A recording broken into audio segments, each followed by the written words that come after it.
Welcome to Transformations, interviewing people who are changing our world. I'm your host, Diane J. Shaver, and coach to entrepreneurs who focus on heart as well as the bottom line. And every 2 weeks, I interview someone who's making our world a better place. All of these people are very, very different, as you have seen, but what they have in common is commitment, dedication, courage, and strength. And my wish for you is that they inspire you to add whatever you have to make this a better, just, more equitable world and a joyful world for everyone. So today, it's my pleasure to interview someone who's doing just that. And her name is, I will not say her name properly, and she will say it for you, but Abeer Seikaly, and that's not right. Seikaly, I think it is. And she will correct me, and I invite her to do that. And you'll see photos of her remarkable work on the transformation website, www.entrepreneurmindworld.com/transformations-podcast. She's a young Jordanian architect who's been featured on several global and local media platforms because of her innovation. And that's what you're going to see on the website, Weaving a Home. It will knock you out. They're gorgeous. And she was shortlisted for the 2012 Lexus Design Award. She's an architect, artist, designer, and cultural producer, and received her Bachelor's of Architecture and Fine Arts from Rhode Island School of Design in 2002. And I already had a soft spot for her because I'm from Rhode Island, and RISD is something very important there. So over the span of 10 years, she's built a foundation of interdisciplinary skills that span architecture, design, art, fashion, textile design, and curation. She joined Villa Moda, a lifestyle and luxury concept in Kuwait and the Gulf, as senior architect and project manager in 2005, and directed the first contemporary art fair in Jordan in 2010. In addition to her independent practice, she's also the production manager for Adele Abidin, and I'm sure I murdered that name as well, so I apologize to Adele, the internationally recognized Iraqi-Finnish video artist. In 2012, her design, the chandelier, was selected as the winner of the rug company's wall hanging design competition. And again, she was selected as winner for the Lexus Design Award for her work, Weaving a Home. So please help me welcome, I will try one more time to say it, Abeer. It's Abeer. Abeer, thank you. Abeer. Thank you. Thank you, Diane. And I'm so glad to be talking to you. I'm so glad that people get to see who you are. So one of the first things I want to say to you is that you talked about architecture as not only building, but as experiencing a metaphysical nature with time. What does that mean, and how does that play itself out? Of course. I mean, working on developing this idea of a sustainable shelter. When I first started working on the idea, my intention was to actually respond to current needs, the needs of the displaced. But soon after, as I began developing the project, I realized that this approach of providing shelter to a community and thinking about a shelter as a product is not quite right. Architecture is a social technology and a cultural practice, and culture is a living thing. It's evolving, it's changing based on technology, based on history, based on geography, geographical changes, socio-political changes. And so building a home and architecture needs to be viewed within that context of the changing, let's say, time, or the changing nature of culture and our involvement and our place within that culture. And so time is a very important thing. So it's not about imposing shelter on a community. It's about building shelter with a community. And this is a process. This is not something that just happens in a certain period of time. It's more than that. It's not about surviving, but it's about thriving. And in order to thrive, we must, work. We must do things. So that's, I think, what I mean about that. Our physical realities, I think, are very much related to our inner selves, and how we grow is reflected in our physical environment, and vice versa. Our environment affects our own behavior. And so we have to be conscious of these ideas and of these concepts. That was such a full answer. I kept thinking of questions as you were going along. There were so many things I wanted to say. And I mean, thinking about that, especially we're in different parts of the world and our cultures are different, but we're all human. And so there's not that difference. But I don't think here that we think about community when people build. I think it's, this is what we've always done, and so we'll do this and we'll make some slight modifications, but I don't think our architecture has changed very much here. And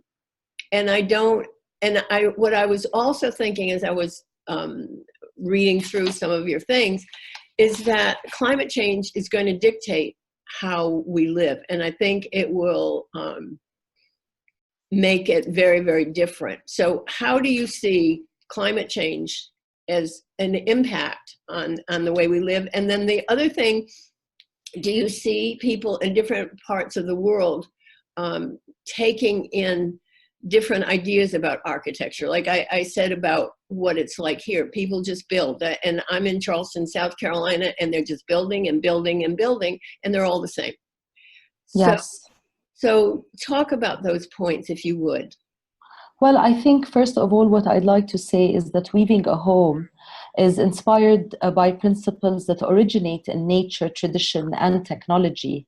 And I think that these three elements are linked and kind of in a state of perpetual movement. And so weaving a home is weaving the relationship between these elements. And, while humanity, and I always like to look and think about my work in the context of what has happened in the past, because we have to give credit to our ancestors who have created the base for us to move forward, and we must continue building on that. So if you look at shelter, for example, while humanity moved from nomadic to sedentary civilizations, we are really right now at a crux in its evolution across all continents. There's rapid growth in population, urbanization, political strife, the ongoing agricultural revolution and climate change, as you said, are directing our existence, I think, back to a more nomadic lifestyle. So what here Weaving a Home is doing is it's researching shelter in the 21st century as a fundamental human need, and how technology is influencing the way we build, interact, and dwell. And I think that within the context of climate change, we're not living in a time where we're building consciously. We're not looking at the material that we're building. Absolutely. In. The notion of who an architect is has also changed. If you ask someone who is an architect, there's a specific word in Arabic that is the word mi'mar. And mi'mar is not only a person who designs and constructs a building. A mi'mar is someone who puts spirit in the building and maintains it while he lives in it. Wow. And so there is this notion that I think today we've kind of lost because of the typology of houses and of the way we lived, and the structure of families has changed with technology. So we're not interacting with each other as much. We're not engaging ourselves and being outdoor. We're not close to nature. We become actually really far away from nature, which removes us from this ecosystem. Yes. That we are actually part of a larger system that is not only about humans, it's about animals, it's about plants. So when we talk about protecting and securing things for future generations, it's not human beings that we need to be only talking about. We need to be talking about animals. We need to be talking about plants. And I think this is where my interest in the whole nomadic, indigenous kind of way of life interests me.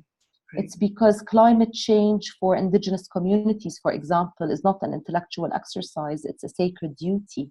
They are so connected with the land, and they've evolved themselves and the way they live throughout many centuries and over thousands of years. And we need to really focus on preserving this knowledge and finding ways to transfer this knowledge in order to create a meaningful future. And I think this is where we miss a big chunk of this whole discussion of climate change. Yep. Yep. And that I mean, I kind of, in a way, it's an awful joke, but I say to people, when we settlers came and to America, the first thing we did was wipe out or contain the indigenous population who had the answers to everything, who knew how to take care of the earth and how to plant in such a way that the earth was renewed and all of that stuff, and respect for animals. And while they did hunt, they hunted in a very conscious way, and they didn't kill out herds or things like that.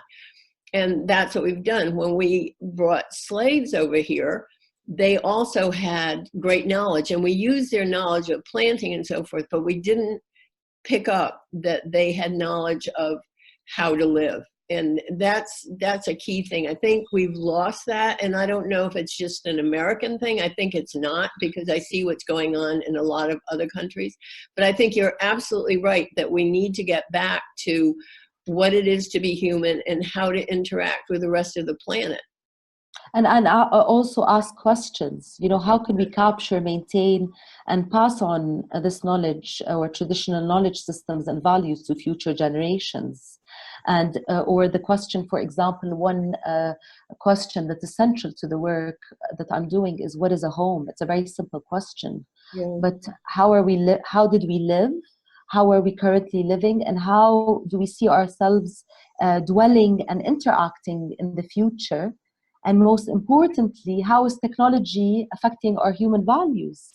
Yeah. I think that's a central thing, and you know, asking questions is very essential, and it's for me, I think it's part of it's a necessary part of the creative process, because we are creators, we are creative. Community for me is a creative notion. It is about creativity. And so bringing those ideas and those values back into our current context is challenging, but exciting. Yes. It's worrying. It's like a range of so many different things that I think today we need to think about. It strikes me, there is a passage from Dickens, Tale of Two Cities, and the passage is, it was the best of times, it was the worst of times. And that's what I think we are now. Like, I think the opportunities are enormous right now, if people will ask questions, you say, and I would call it waking up. So how would you define a home? You said we need to ask questions about what a home is. So please define what you would say a home is, and what it do, what's its function. You know, I think this is an ongoing question for me, and it can be answered from different perspectives, because I'm both Jordanian and Palestinian. I come from Palestinian descent. Of course, my father's side of the family were affected by the occupation of Palestine, and therefore had to move to Jordan in 1948, while my mother actually comes from a nomadic descent. And her family migrated from the rural area or from the desert area to an urban setting. So those are to look for prosperity, and those are two different types of migration. So also Jordan's position is quite unique. Because it's been kind of always been a crossroad for different civilizations. over centuries, and that's really what characterizes the heart of Jordan. It's its openness to receive many people, but I find myself conflicted at many times, and that's why I think I ask those questions of what is a home. And I think home for me is who you are. It's who you interact with. Okay. That's what a home is. So it's not about a structure. it's definitely our physical environment, as I said, definitely has a lot to do with um, it's a reflection. Architecture is a reflection of our cultural values. And I said this, a home is a vessel through which we perceive ourselves in this world. So I'm not denying the physical aspect of a home. And I think this is where the question of how are we building comes into play. What are we building? How are we creating, our cities, and what materials are we using? Because everything in the past, whether it's a tent or a tent structure, a nomadic tent, or if it's like a courtyard house typology that exists in Syria that was built 100 or 200 or 300 years ago, actually reflects the social cohesion between people, their interaction. Everything had a function, but at the same time, everything was beautiful. And people created things and made things to respond to a need that they had. So it was never about consumption. It was about utilizing natural resources in order to respond and to build things based on needs. So there's definitely a relationship between the physical and the metaphysical, I would say. Yeah. You can, I don't think we live in a physical world. We live in a material world. And again, the world we live in is a reflection of our values, of our spirituality, of how we are and who we are. But I think at the core, it's really about awareness. It's about understanding your context. It's about interacting. It's about maintaining that connection. It's about collaborating. And I think these are very important notions that we must and need to bring back into today's world, because we have a lot of challenges ahead of us, especially with the fast moving pace of the development in artificial intelligence, technology, and so on. Yeah. Every time you say something, it's like 1,000 things go through my mind. It's great. I think one of the things that I see is that people are so busy that they don't have time to be conscious. And I think it's the artists and the creatives who kind of hold that, because part of being an artist or a creative, whether you're a writer such as I am, or other things, you have to have time to think, because everything that you do comes out of it. And when I say thinking, it's like thinking with your soul. It's not just something going through the mind. So I'm wondering if the artists are going to be the artists of the world, and that's the broad sense of art, will be helping people to become more conscious. And the second thing that went through my mind is that the soul responds to beauty. And many structures that are being built are not beautiful at all. They are containers, and that's about it. So I want to put those things forth to you and see how you respond to those. I think, artists respond to things in different ways, different forms of expression. Of course, we represent things through the ideas and through the objects that we create. But the significance that these objects hold to each and every one of us is different. And what I wanted to say was that my form of thinking is, as an artist, is through making. It's the connection between the hand and the mind. Mm-hmm. And I think that this is how I was able to build or design what I designed with weaving a home specifically. It's because I've always been engaged in making and building things and experimenting, trial and error, researching, being out in nature. You know, all of these elements come together for me and allow me to think and to embody certain ideas and experiences that sometimes are difficult to express verbally. But I think making and the hand is one of our most important tools. You know, hand, for me, that's technology. That's one of the first tools that was available to human beings. And today we've lost connection with that because we're on our computers the whole time. And we're not building, we're not out there making things. And I think for me, that's a really important point. Because I'm not saying that we should all go out there and we should all build and make things. It doesn't work that way. The world, I think, is a bit more complex than just doing that. But I think that there needs to be recognition of the importance of engagement, of reflection, of being close to nature, being with nature, because I think for me, nature is the biggest kind of teacher in many different ways, being close to earth and realizing that we are part of this earth. So you see, I'm still making sense of all of these things throughout and through my creative process. Yeah, I think that's what I would say I would respond to that. Okay, wonderful. One of the things you said that you're just coming to some realizations, I think, and I'm so much older than you are, but that our whole life is about coming to realizations. It's like growing, and like you, at one stage you understand this, and then it evolves and it evolves and it evolves. And that's part of being conscious as a human being. So it's like, I don't think we ever reach an ultimate.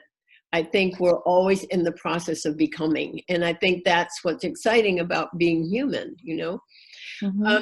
We've talked about around your woven houses. Now let's talk about them. They are so magnificent. And I will have pictures up too, because they are gorgeous. So let's talk about the houses. Let's get to it. So you want me to talk about the project? I can just and about the design itself. Let's talk about the design itself and then about the project. Can we do it that way? Sure, yes. Okay. Of course. Okay. I think, you know, it really all started with rethinking the role of fabric in architecture. Really, this is how it started. Okay. And thinking about, you know, I've always been interested in textiles, and they've kind of represented a lot of things to me through my family and through our history. And so on the one hand, the project was very much inspired by our collective past as Bedouin. Okay. So nomadic tribes that travel across the land and that set up temporary shelters that were their only homes. And of course, this takes shape through the process of weaving. And again, with the ongoing refugee crisis and the social conditions that are at present, I realized that there's still a lack of basic necessities such as electricity, drinking water, and shelter in response to the masses of people that are forced out of their homes, sometimes out of their countries. Yeah. And these shelters have been based on really antiquated design systems that are, I think, not very functional and not inspiring at all. Yeah. And beyond the physical failures of, I think, current refugee camps, as I said, I think that there is a failure at the social level as well. And so what I really wanted to do was to tackle this question of living spaces. How can we improve well-being through the structure of fabric? Because at the end of the day, I am an architect. And the idea is that the structural fabric creates or acts as a decentralized, integrated energy system. So now, instead of thinking about fabric and structure as two separate things, What I did was integrate those into one thing. And this, for me, maximizes a lot of benefits, whether structural efficiency, whether benefits derived from harnessing renewable energy sources. So this was really the idea, is how can I create a form or a home or a shelter that was completely integrated and that could provide the necessities of contemporary life. And I think that was kind of the idea, is the interconnectedness with structure, with space, with how we interact within that space. It's a synthesis, I would say, between structure, architecture, and landscape, to create spatial and material experiences that amplifies the importance of the ecology and the environment. And this would transform our understanding from an enclosure or a shelter as being something that just covers to something that we can communicate with, something that that we can interact and thrive with. That's kind of where the idea comes in. And I think the whole idea of the dome goes back to this idea of the circle and sacred geometry. That's something I'm very interested in. Me too. Isn't it wonderful? It is wonderful. So there's definitely an interconnectedness that I'm trying to weave through this project, that is not just about the physical structure, but it's about kind of not what we build, but how we build those through interlacing ideas and people together. The other thing that strikes me, and this is a big theme for me, is beauty is very, very important.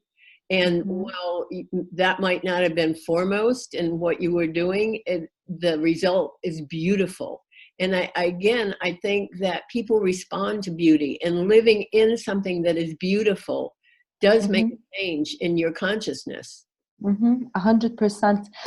Buckminster Fuller, he's one of the people I really look up to. And it kind of, his structure kind of relates to your woven houses. Well, his philosophy, I would say, of course, as I said, we need to look at what our ancestors have done in order to build on that.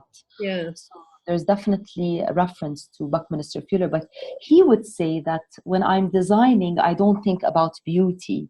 But when I finish the design, if what I've designed is not beautiful, then I know that there's something wrong. Yeah. So it's about harmony. So harmony in the building would create the beauty. Absolutely. I love that. I didn't ask you, and this is my bad, but I will have it up on the website. Do you happen to have a picture of one of your woven houses with you? Like the built one? Not really, because I'm working on the second prototype right now, and also I'm also working on things related to patent and so on, but we're in development process. There are two aspects to this project. There's the technical development with like hardcore engineers and manufacturers and research groups and so on. But then the other aspect is, how can I build this shelter with a community? Which means that, for example, I'm looking at a project right now with a colleague of mine in order to find a way to revive the wool industry in Jordan, because we have a lot of wool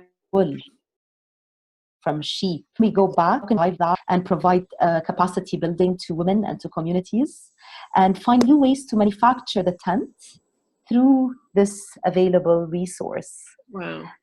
So that's what I'm working on, and hopefully in a year, in less than a year, hopefully you'll be able to see something. I'm so excited. The first tents that you made that are pictured out in the desert, how were they manufactured? Right now, it's taken us about 3 years because what you saw in the image was just a concept. Okay. A concept based on it's not a physical structure. Okay. I thought it was, and I mean, either way, it's just gorgeous, and it has so much potential. Thank you. And one thing I would also like to say is that I've had a lot of people reach out to me over the years. And this has been one of the most rewarding, inspiring, motivating aspects of my project, because it really opened up my mind into understanding what the global needs are, and also the alternative uses for such a shelter. So that this could be targeted not only towards refugees, but other forms of displaced communities, marginalized communities. You know, we can even go to mountaineering. Two years ago, 2 years ago, as I was developing and building the tent myself, I felt that I needed to experience what it means to survive in harsh weather conditions. Oh my God. And so I decided to climb Mount Everest and to actually combine this, make it a climb for shelter, use this as a platform to raise awareness about the need for adequate shelter for the 1 billion people globally, but at the same time utilize my expedition as a way to research and understand what it means to survive in harsh weather conditions and test what's out there. And this was a very extraordinary experience, I think. So you've already done it? So I've done it, and of course I took the learning back and put it back into the design process. But this is what I was telling you, is that my interaction with the global community has really enhanced my understanding and the possibilities of how I could advance and think about shelter. Yeah. It's really because of this type of interaction. And that's why I say that questions are always very important. Is to continuously ask questions, and that's a process by itself. So what would be inside of these shelters in order to make them livable? I mean, whatever, it depends on, one of the most challenging aspects of the project is how do you cater such a thing to different contexts? Because different contexts have different needs. The way people live in Jordan, their norms, their traditions, their interactions are very different from the way people live in the US, for example. Absolutely. So now that is, another kind of trajectory or another path that is being explored, is how do you create something that provides guidelines, but then becomes context specific. Right. So maybe in my environment, you have a separator in between to separate, I don't know, men and women. I mean, that's not always the case, but sometimes that comes up. Sure. Or do you leave it as an open space? Do you have a cooking stove? And it really depends on the needs. I think I'm not quite there yet, because I'm working on resolving and building the actual structure. But these are things that I think will be addressed based on the context. Wow. It'll be really, really interesting. So if they're woven out of wool, there's that lanolin that's in the wool. That would make it waterproof? And of course. Say again? No, of course. I said lanolin, of course, plays that role of creating waterproofing. And actually, if you look at traditional yurts, they're actually made out of wool. They're made through felting. They're woven, Yeah, duh, of course. It's endless. The possibilities, the possibilities are endless. But I think one should definitely focus, and then with time, build these concepts and these notions, and evolve them with community, with people's feedback. Yeah, but I think it's becoming more and more clear. I mean, it's at our gates. It's all over the world. I mean, there are refugees everywhere. And that feels like something that's going to continue. And if climate change is the way we think it is going, that will produce more refugees, if you will. So I think that what you're working on is shelter of any kind that is possible in different climates and different places is going to be essential. So how long are we going to have to wait for you to get going here, girl? We need you. No, it's happening. It's happening. It's getting there, Yeah. slowly but surely. But it's definitely getting there. And you know, as I said, that this is a process. Sure. And yeah, I'm very hopeful about it. Yeah, and it is a really hopeful sign for people thinking out of the box, that we need to stop thinking along the lines that we've always thought. I know you've talked about tradition, and that's important because it gives context, but at the same time, I think we need to start looking at things differently because the needs are different right now. Mm-hmm. And Mm-hmm. so we need to weave those things together, no pun intended, Mm-hmm. and really start thinking soon about these things. Because, for instance, Rhode Island, did you know that they had to redesign the map of Rhode Island because the coastline has changed because of climate change? Did you know that? I had no idea, actually. Yeah. Was And this recent? yes, that was like last year. Wow. And so, and I'm in Charleston, South Carolina, which again is an ocean bordering place. And they were going to do some offshore drilling. We've stopped it. But again, you know, there's impact already here that the coastline is changing. So these things are more immediate than people would like to think. And I think it's very important to think about shelter. And I was also touched that you thought about a refugee population. I mean, you're more there and seeing it more, but most of the time people don't think about refugees other than they're a nuisance. And they don't understand, I think, that these are humans that once had homes and businesses and whatever. So I think we need to change our thinking about a whole bunch of things. What is your input in that? Of course, I think that now we need to think about well-being through, we have this opportunity to think about well-being through innovation and technology. And I think that there are many aspects that we need to think about in order to respond to all of these changes that are happening and that are unfolding. So we need to look at the sociocultural aspects and respond to traditional and cultural context. You know, we need to foster conditions favorable to social integration and sustainability. Yeah. We need to do that through promoting activity in the local economy, create things that are cost effective, that are more accessible. Then in terms of the environmental aspect, we need to think about architecture in a different way right now in terms of harnessing natural and available resources, Mm-hmm. and in order to adapt to new environments. And I think that it's how do you integrate these new technologies into design, collaborate with a global community and benefit from the wide pool of human experience to foster these new approaches for dwelling in the 21st century. And for me, everything, honestly, Diane, goes back to education. Everything goes back to education. Bingo.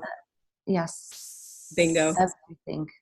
So let's take a detour now. I want to talk about Villa Moda. I want to talk about your work with Adele. I'm sorry for the pronunciations. No, Abidin. And that's... what about yeah. all of those things? I mean, you've got so many dimensions. Yeah, I think, you know, there was one missing thing within that is recently I just, 4 years ago in 2015, I co-founded and co-directed something called Amman Design Week. So it was a learning platform that focused on promoting local designers to a global community. But most importantly, the mission was to foster a culture of design thinking and collaboration in Jordan. And so I co-founded it, I co-directed it for 2 years. And projects like these really allow me to understand the context that I'm living in, and also simultaneously engage in cultural production. Because I think that cultural development and social empowerment through innovation in design is really necessary. And through that platform, or such platforms, one can always initiate, educational and community projects, and use these platforms as a way to raise awareness about social and environmental responsibility. So my work with Adil, for example, also is part of, because I'm an artist and I understand the struggles that we go through sometimes as artists to create things and to come up with ideas and to get support. I also like to support others as well. My work with Adil was really about, for me, the question was, what does it mean to be an artist in the digital age? And so working with an internationally recognized artist, makes me really understand what art production means, but in the context of the Middle East and the 21st century.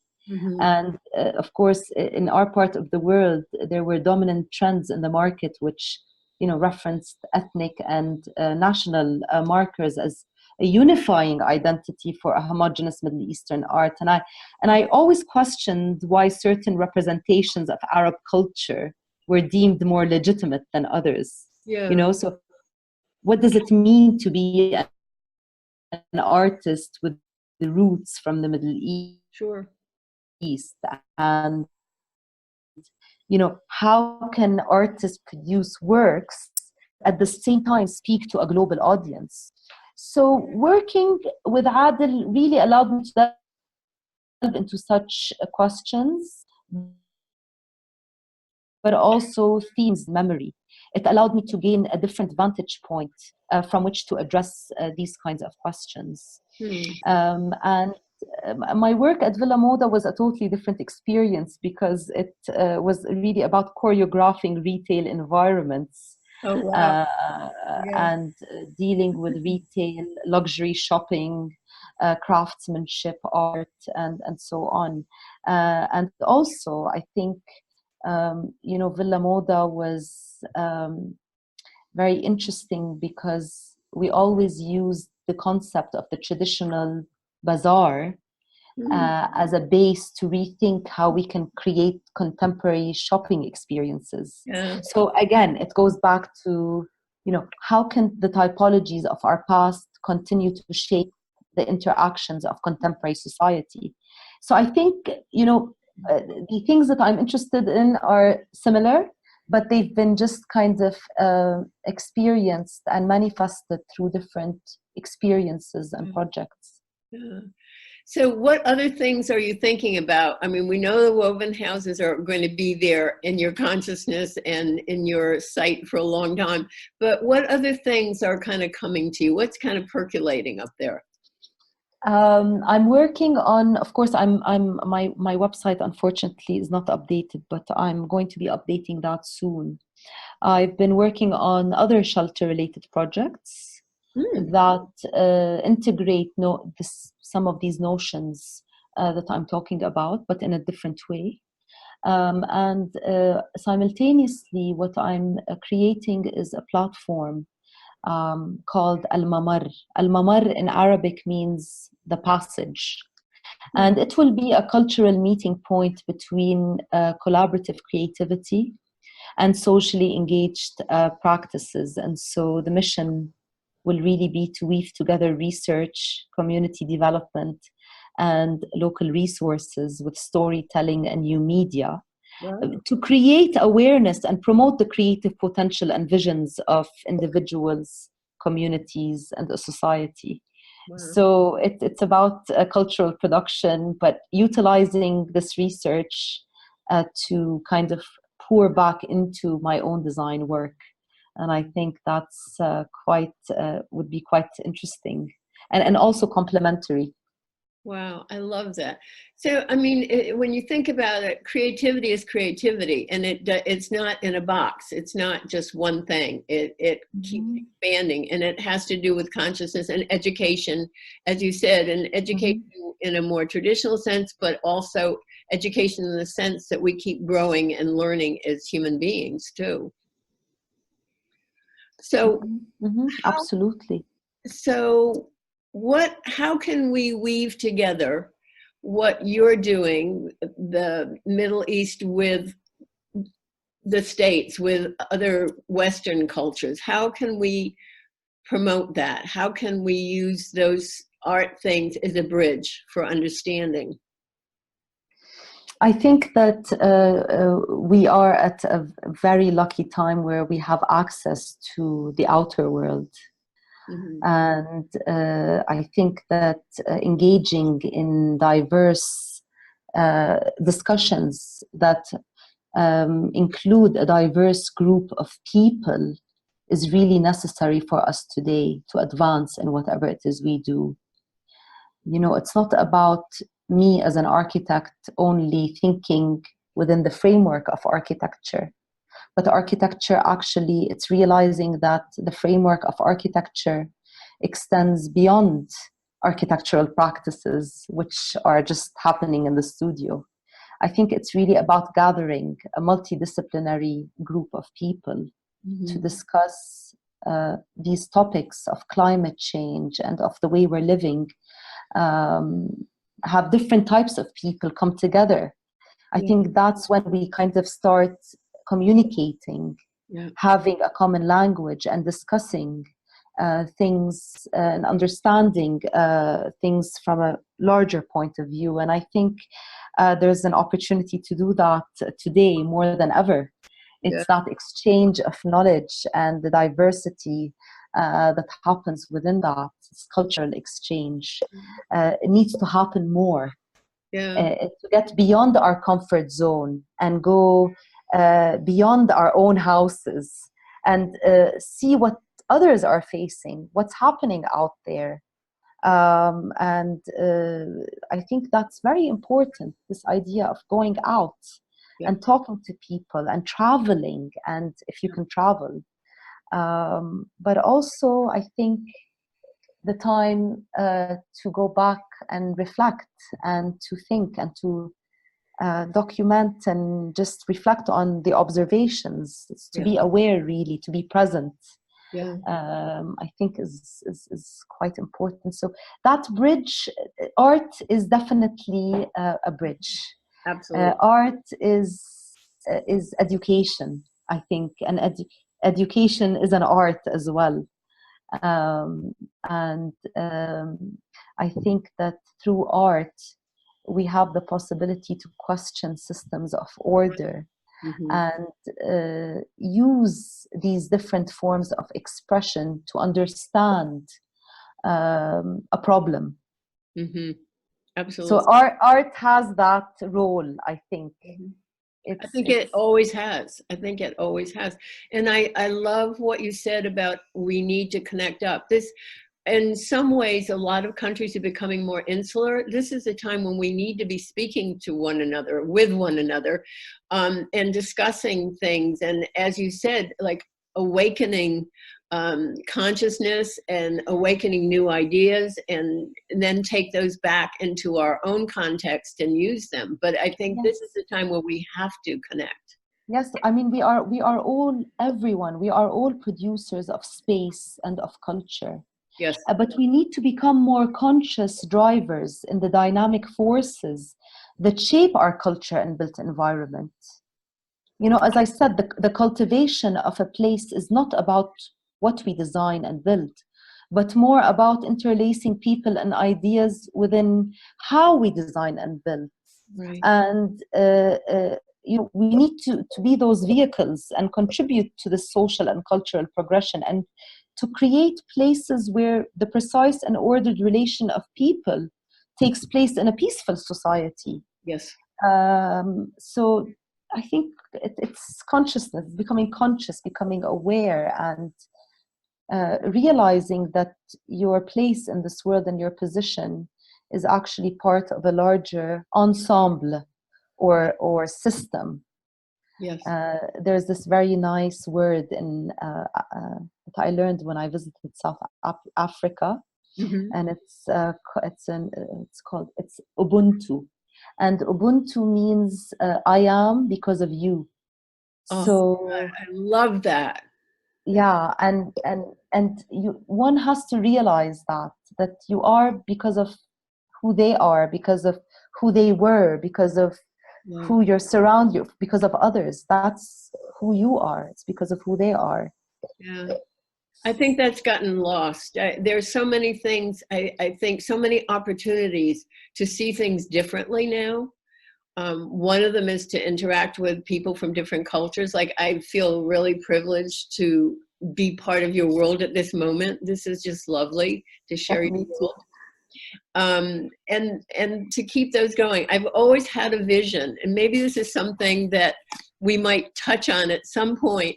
I've always wanted to have a place where people from different parts of the world would come together and just talk about the things that we're talking about right now.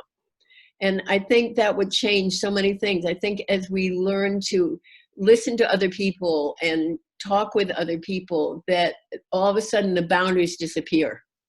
Absolutely.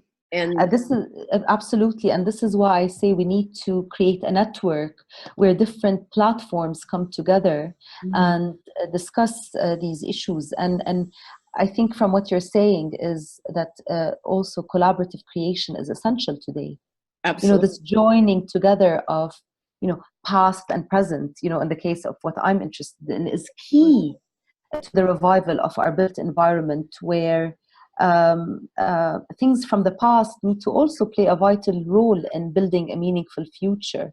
yeah, And where a future where design, be it in architecture or in traditional craftsmanship or in anything else, takes part in everyday intellectual life and the spiritual and mental health of our nations, because it's the past that has given us our spiritual identity through its various designs, and the future must do the same. So the design that we create for our cities and towns at this moment in our tumultuous history yeah, needs to be sacred, because we have an obligation to give our present generation, as Ruskin says, sound mental health, power, and pleasure, yeah, and to future generations the means by which they can turn to us for spiritual identity. yeah, yeah.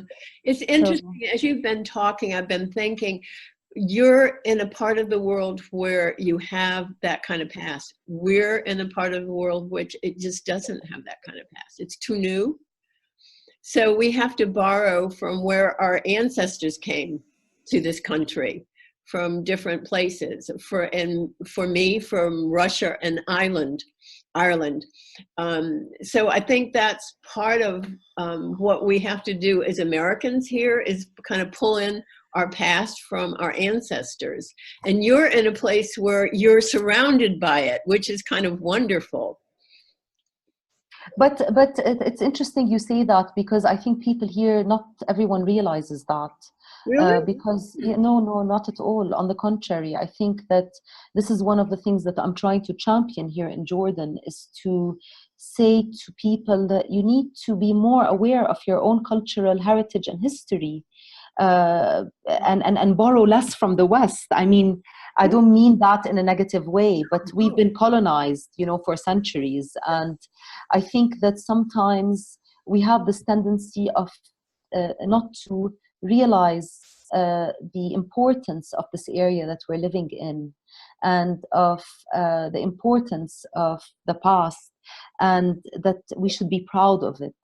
Mm-hmm. So here, even within the context of the shelter, it gives you pride. When you wake up in the morning, when you make your own bed, when you clean your home, when you work, when you do something, you feel proud of yourself, that you've actually made something Yeah. by yourself. And I think that connecting people with their own cultural, because we've been robbed from that in so many different ways. Hmm. And people have become blinded, really blind, I think. And this is one of the things that I try to raise awareness about through the work that I'm doing, is that you need to be proud that you're an Arab, and that you come from this part of the world, and that you're not, you weren't born into this bubble, into this void. Yeah. You, you come from lineage or a thread of ancestry that has actually innovated and has done so many things to advance civilization and society. Yeah. But we've lost that in our part of the world. And unfortunately, in the Levant specifically, we've been robbed, and not to blame the West, because there is definitely blame from us as well. So it's part of it is how we view different cultures, and I'm not talking about countries now, but people who are nomadic were less than people who lived in big houses. I mean, that goes back for centuries, the way we've looked at people. I mean, it's kind of, and yet all of those, we talked about this earlier, all of the indigenous people, and I'm going to put the early Arabs in the desert as part of that, if I may. Those people were the ones that knew how to live in the world, in the physical world, and how to create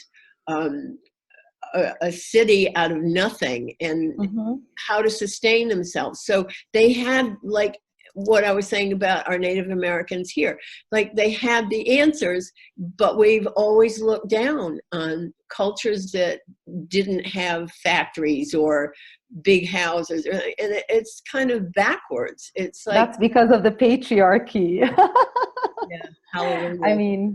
I mean, this is, I think, the big question right now. It's women. It's how to support women. Yes. And support women empowerment projects. Yep. Because women really, at least if you look at the Bedouin culture, it's the women who weave the home. It's the women who erect the homes or the tents that ultimately protect the family from environmental conditions. Yeah. And and you need to look at the global south. You need to look at with climate change, water is receding, as you said. But women in poor-stricken countries have to travel more time to collect water to bring back to their families. So that's kind of one aspect. Yeah. And another aspect is women don't have voices in positions of power to make decisions and choices and judgments, critical judgments. Yeah. And I really do believe that women play an essential role in advancing society and not vice versa. Yeah, I think you're right. So I think that women, we need to support and empower women as much as possible. And I think it's beginning. I mean, it's certainly beginning here in our Congress. I mean, we've never had that many women. It still isn't enough. But all over the world, there are women presidents and prime ministers and so forth. So it is happening. But I think that consciousness is kind of, when you think about it, women are the ones that create the family. I think about lions when we talk about this, because it's the female that goes out and hunts, and the male kind of grooms himself and stands around and makes a lot of noise, but it's the female that raises the young and has the young, and it's kind of a similar situation, let me put it that way. Yeah, and actually, if you look at the meaning of indigenous, the word indigenous, it's to be born through our mother, from whence all life springs. I did not know that, and it's perfect. It's perfect. I think that love your mother, Mother Earth, that kind of. Yeah, and it's so interesting. I mean, here, I belong to a church called Unity, which is very metaphysical and very spiritual, but not religious in that sense. And one of the things we're working on now is reconnecting to the earth by not providing more waste, because that's obviously a big issue. So, I mean, it's beginning in small ways, but can you feel that it's beginning? Can you sense that it's beginning? I do. Oh, absolutely. I think there's a global movement in different fields, in different sectors. People are really beginning to think about what they eat, what they consume, whether it's with agriculture, with food, with design, with kind of a way of living, going off the grid or not. People are starting to realize that the system, this capitalist system that we're living in, is no longer serving us. We spend all of our lives working to survive. Yep. Why? you know, so people, I feel that there's definitely this global movement, whether it's about gender, whether it's about equality with gender or climate change, expansion in consciousness. People are beginning to engage in spiritual activities. Yes. I feel like it's coming back, you know, full circle. Yes, I do too. This has been absolutely amazing. I want to stay in touch and see, maybe we can cook up something. You never know. But why not? Absolutely. This has been absolutely wonderful. We're at the end of our hour, unfortunately. And I want to thank you again. This has been magnificent. I appreciate it. Thank you for having me. Thank you. Thank you.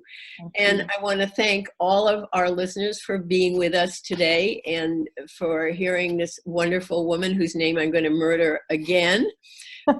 Abeer, Abeer, Seikaly. And you will see her photos of her woven homes that are so beautiful on the website www.entrepreneurmindworld/transformations-podcast. So I want to thank you for being with us. I hope that you were inspired today to add whatever it is that you came here on this planet to add to make this a better world for everyone. And if you're a woman, step up, girl. This is our time. We need to be doing this. So, yeah. So anyway, we will see you in 2 weeks, and I will be interviewing somebody else who is making a change in the world for the better, to make this a more equitable, just, and joyful world for everybody. So this is Diane J. Shaver, your host, saying goodbye. And I am coach to entrepreneurs with heart and consciousness. So if you're one of those, I'm happy to work with you and see what we can cook up for you. So I will see you in 2 weeks, and take care. Thank you so much, Diane. Thank you. Sweetie, thank you. Thank you. Thank you.